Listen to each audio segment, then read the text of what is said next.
ಆತ್ಮೇರೆ ನಮಸ್ಕಾರ. ನಾನು ನಿಮ್ಮ ಖಾಸಿಂ ಮಲ್ಲಿಗೆ ಮಡುವು.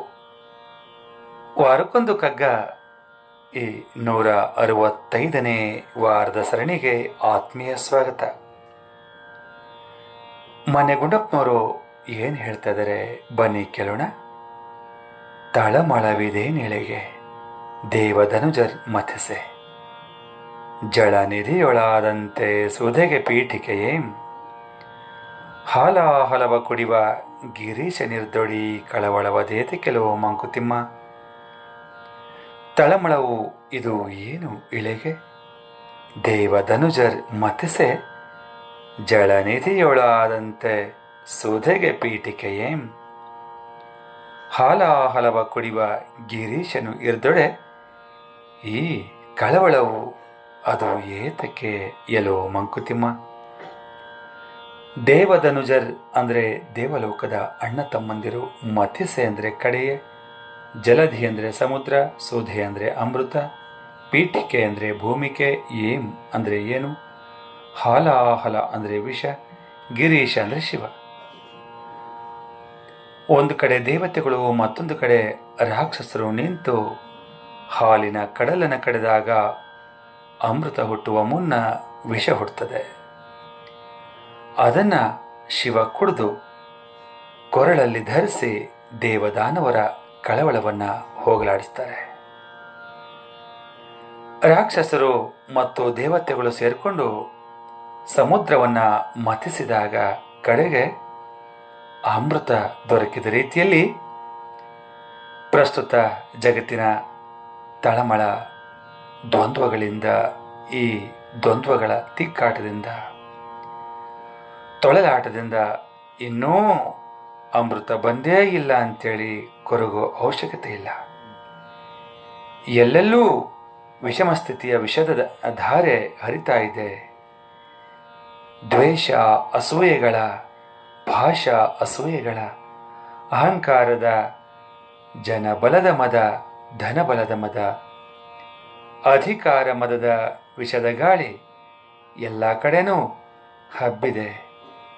ಪ್ರೀತಿ, ಕರುಣೆ, ವಾತ್ಸಲ್ಯಗಳ ಕೊರತೆಯಿಂದ ಇಡೀ ಸಮಾಜ ಸೊರಗಿದೆ ಅಂಥೇಳಿ ಹಲಬುವ ಅವಶ್ಯಕತೆಯೂ ಇಲ್ಲ.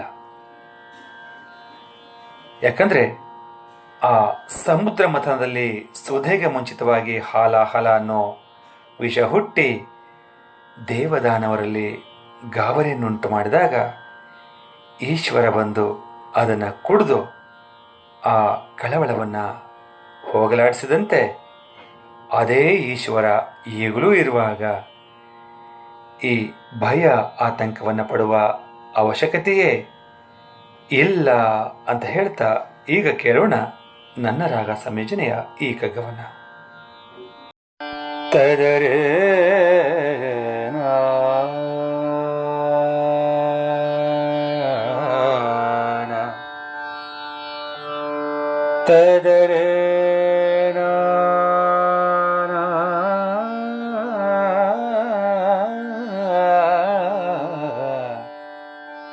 ತದರೆ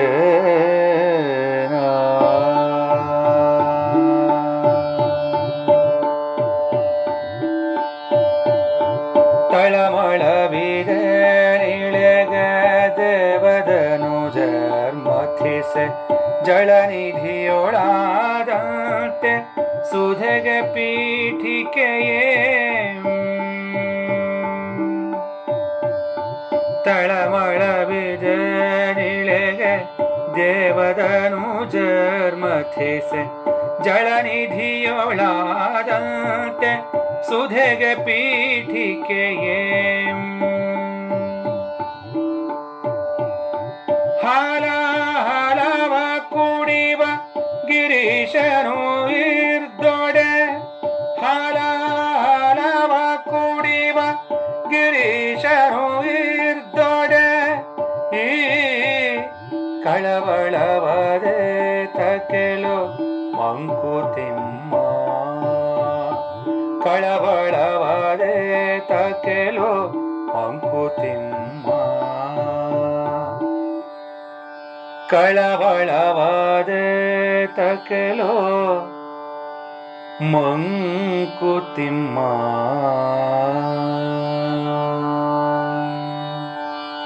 ಧನ್ಯವಾದಗಳು.